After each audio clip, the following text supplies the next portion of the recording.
This is a really hard video to make, but it's one that I've known I've needed to make for a really long time. I want to talk about mental health. I want to talk about my mental health, I want to talk about your mental health, and I want to talk about mental health in general. And there are 4 reasons why I've finally decided to bite the bullet and film this video right now.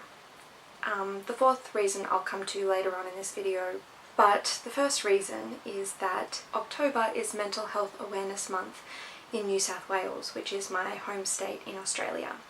The second reason is that in a couple of days, on October 10th, it will be National Mental Health Awareness Day in Australia. And the third reason is that it was a year ago today, October 7th, that I tried to take my own life. It's been a really long journey trying to decide whether or not to make this video or talk about my experiences publicly, because I was really scared of what people would think of me, and some members of my family are very, you don't talk about that kind of stuff. So yeah, I've just been really scared to talk about this. But my whole reasoning behind wanting to do this video was to reduce the stigma surrounding mental health illnesses. And so then I realised that if I was afraid to talk about it because of society's taboo on the topic, then I was part of the problem too. In saying that, this is not going to be a complete, in-depth mental health story or whatever. I decided I was either not ready to share everything, or not even sure if in the end, even when I'm ready to, if I want to talk about all that publicly.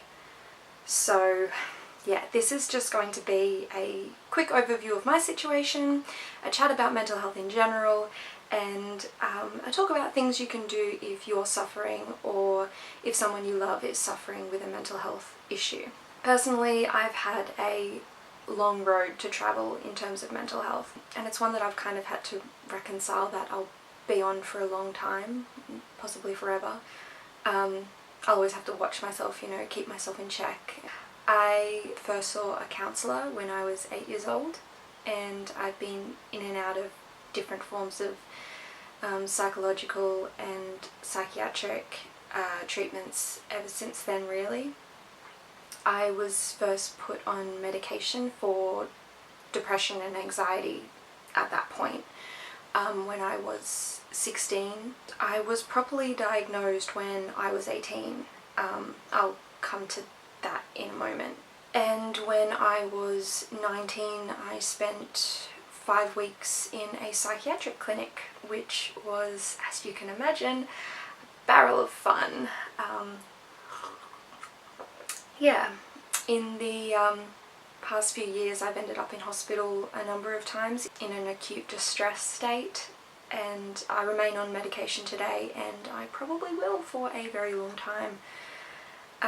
So that's my baseline for you. Now for some facts. The facts are that every day in Australia, more than 8 people die by suicide, and for every 1 person who dies by suicide, up to 30 people try to take their own lives. In each year in Australia, 1 in 5 people will suffer from a mental illness. That could mean a mood disorder like depression or anxiety, or could mean a more severe illness like schizophrenia, etc. This is from Mindframe. Some people have only 1 episode of mental illness and recover fully. For others, mental illness occurs only occasionally, with years of wellness between episodes. For a minority of those with more severe illness, periods of acute illness may occur more regularly and, without medication and effective management, leave little room for recovery. I belong in that last category. See, I have what's called a personality disorder. This is from the web. Personality disorders are a class of mental disorders characterized by enduring maladaptive patterns of behavior, cognition, and inner experience, exhibited across many contexts and deviating markedly from those accepted by the individual's culture. These patterns develop early, are inflexible, and are associated with significant distress or disability. That's a lot to understand, I know. This is from mindhealthconnect.org.au. Many people with personality disorders have long-term difficulties with relationships, sustaining work, or substance abuse. They may also have other mental disorders such as depression or anxiety disorders. Personality disorders are broken up into 3 different clusters. Cluster A disorders are generally categorized as odd or eccentric in thoughts and behaviors, so paranoid personality disorder, schizoid personality disorder, and schizotypal personality disorder, they belong in that category. Cluster B personality disorders, they include unstable emotions and dramatic or impulsive behaviors. Antisocial personality disorder, histrionic personality disorder, borderline personality disorder, and narcissistic personality disorder all go in that cluster. And cluster C personality disorders include features of anxious or fearful thoughts and behavior. So avoidant personality disorder, obsessive compulsive personality disorder, that's different from OCD, and dependent personality disorder belong in that category. I am diagnosed with borderline personality disorder, and that is a really scary thing to say in public because there's a lot of stigma attached to this disorder. You only have to Google BPD to find really scathing comments from people evidently scorned by someone who suffers from BPD in their life, and yeah, just writing off everyone with that disorder. I remember I once I read this comment that every woman with BPD should be sterilized because it would be horrendous for them to be allowed to mother children. And that one really got to me because I've wanted to be a mother since forever. So that can be pretty tough to deal with.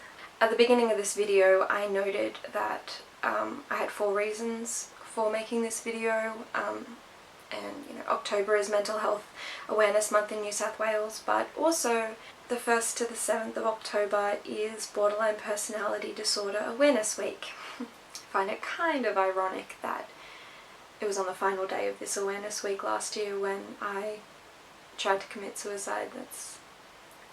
That's pretty sad. The theme of this year's Borderline Personality Disorder Awareness Week is from stigma to strength. And if that isn't a good enough sentiment to make this video, then I don't know what is. To be diagnosed with borderline personality disorder, a doctor, psychiatrist, or psychologist must deduce that at the time a patient displays at least 5 of the 9 symptoms of borderline personality disorder. I have since being diagnosed at 18, never portrayed less than 7 of the symptoms at any one time. At times I've held 8 out of the 9, and there have been 2 times in my life that I have portrayed all 9 at one time. These periods when I record higher symptoms than usual are what me and my psychologist term acute states of my BPD, so I'm at higher risk, so forth. Just to give you an idea, I guess, the 9 symptoms of BPD are as follows, and this is from helpguide.org. 1. Fear of abandonment. This leads to frantic efforts to keep people close. 2.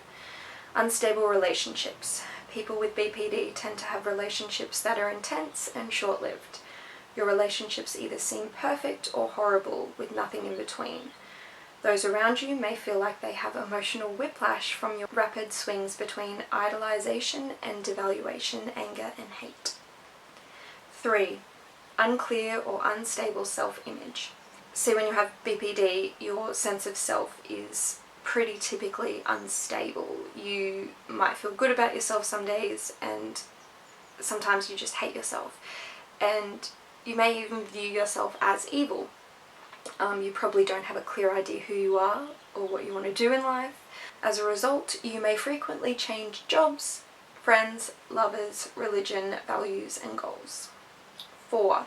impulsive, self-destructive behaviours. 5. Self-harm, suicidal behaviour and suicidal ideation. 6. Extreme emotional swings. Unstable emotions and moods are common with BPD. One moment you may feel happy and the next despondent. Little things that other people brush off can send you into an emotional tailspin. These mood swings are intense, but they tend to pass fairly quickly, unlike the emotional swings of depression or bipolar disorder, usually lasting just a few minutes or hours. 7. Chronic feelings of emptiness. 8. Explosive anger. If you have BPD, you may struggle with intense anger and a short temper. You may also have trouble controlling yourselves once the fuse is lit. It's important to note that this anger isn't always directed outwards. You may spend a lot of time being angry at yourself. 9. Feeling suspicious or out of touch with reality. Now, I must say that while I obviously deal with a lot of these symptoms on a daily basis, I am what is classified as a high-functioning borderline. Basically what that means is, while on the inside I might be in turmoil, I'm able to hold down a job, keep an albeit small group of friends, and to the outside world kind of appear as though I'm doing alright, you know. This is both a blessing and a curse, really, because 1, people, including mental health professionals, have a hard time believing me when I'm telling them I'm in crisis mode, because I seem okay and I can relate what I'm feeling to them in a somewhat coherent and calm, clear and concise manner. And 2, it's only when I have an absolute crisis and go off the rails and the bomb explodes, so to speak, that, you know, my inner crisis is finally realised. And I guess that's what happened last year for me. Yeah, I was in an acute distress state where I either didn't recognise it in myself or I didn't care. BPD sufferers can tend to self-destruct, seemingly kind of purposefully. At the time, without going into detail about the actual situation, I felt like I was in this spot where I was hurting everyone around me and I didn't know what to do. I felt like everything at the time, everything that I was doing was hurting others no matter what I did, and I thought in some weird way that only way to stop hurting those around me and in turn stop my hurt as well was to just take myself out of the equation. Now, I'm lucky that things didn't turn out how I originally planned, because it didn't take long at all for me to come back to reality and realise what a mistake I was making. And the ramifications of my actions really screwed me up for a long time, and it's taken so long to crawl back from where I was. But some things have changed forever, and unfortunately I can't change that. So that's my history. Now I would like to talk about what you can do if you're struggling with mental health. Value yourself. Treat yourself with kindness and respect, and avoid self-criticism. Make time for your favourite hobbies and projects, broaden your horizons and take up something new that makes you feel good. Take care of your body by remembering to eat well and to exercise. Even if it's just a walk around the block, it gets the endorphins going and that can help you feel a bit better. It's not got to fix everything, but it can help start things going. Also remember to get enough sleep, drink heaps of water, avoid cigarettes and drugs, and try to drink responsibly. Surround yourself with good people who help good feelings flourish. Do something you're good at, even something small. Those feelings of accomplishment and satisfaction can really boost your mood. Learn how to deal with stress in a way that works for you, whether that's yoga, tai chi, meditation, exercise, getting out in nature, journal writing. In the same vein as the last point, self-care is really important. Light some candles, take a bath, get a massage, whatever works for you in terms of self-care strategies. Those are some of mine. Set realistic goals, decide what you want to achieve, and then break it down into small points so it doesn't feel completely overwhelming. And then each time you take a little small step in the direction of your goal, it's going to make you feel good, and it's going to domino, and it's going to suspend you forward. When you're having a really big struggle day, get out of bed, have a shower, get dressed, and eat some breakfast, and know that you have achieved a good day just by doing that. If that's all you do in the day, feel proud of yourself. But by doing that, it can also help snowball some motivation, and you end up doing more than you planned that day. But just get up. Break up the monotony. All our routines make us more efficient, and they really do enhance our feelings of security, which can help mental health. Sometimes you might need a little bit of a change up, whether that's going on a different jogging route, or doing a different type of yoga, take a walk in a different park, go on a road trip, change the decor in your house. Just something small can help make you feel a bit better. Do something for others. Research has shown that volunteering or helping out others in need can really help your mental health, which is something really interesting. I didn't know about this one until I looked it up, and I was like, wow, yeah, that makes sense. I've been volunteering with the Lions Club for 5 years now, and yeah, it makes me feel good. Get help when you need it. It's okay to ask for help. Whether you're asking for help from a trusted person in your life or you're seeking out professional help, it's a good start. Mental health is the same as physical health. When you're physically sick or injured, you see a doctor, don't you? So why is it different for mental health? It shouldn't be. Don't be afraid to seek out professional help. People are there to help, and you'll find the right one that's going to help you. Keep a crisis number in your phone contacts in case of emergencies, and use it. Now, what if it's not you that's suffering from mental health, but it's someone you love and you want to know what you can do to help them? Here are some ideas. First off, it's important to note there's no one-size-fits-all model for caring for someone with mental health issues. How you care for someone will depend on personal circumstances. But the first point I will say is listen. Don't judge, just listen. Stay calm and be patient with them. In a practical sense, you could help aid them in finding professional help. You could search for professionals nearby to you. You could help them make the appointment, go with them to the appointment. I mean, it can be daunting just picking up the phone to try and make an appointment. It can be really daunting. So if you can help them by doing that, if they need that, that can be a big help. You can also sit down with them and maybe make a list together of questions they want to ask the doctor, or maybe something you want to ask as well, that they can ask for you in the session. Yeah, basically so they don't get overwhelmed and forget when they're there. If they receive a diagnosis, do some research. Obviously, I hope this goes without saying, but if someone you love is suffering from an illness, do some research about that illness so you know what's up. In another practical sense, if there are tasks in their life that may just seem a bit overwhelming for them right now, you could offer your help with those, whether that's cooking dinner, cleaning the house, dropping their kids at school or picking them up from school, shopping.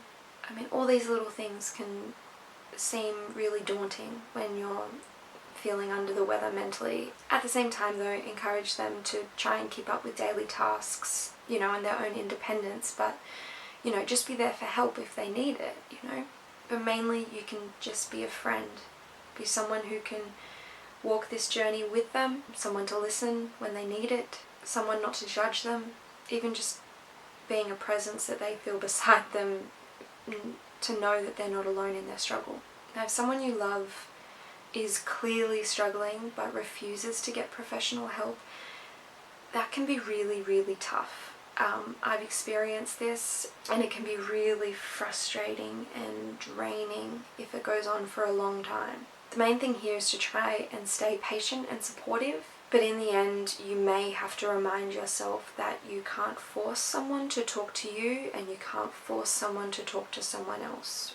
You can't force them to get help. They have to want it themselves.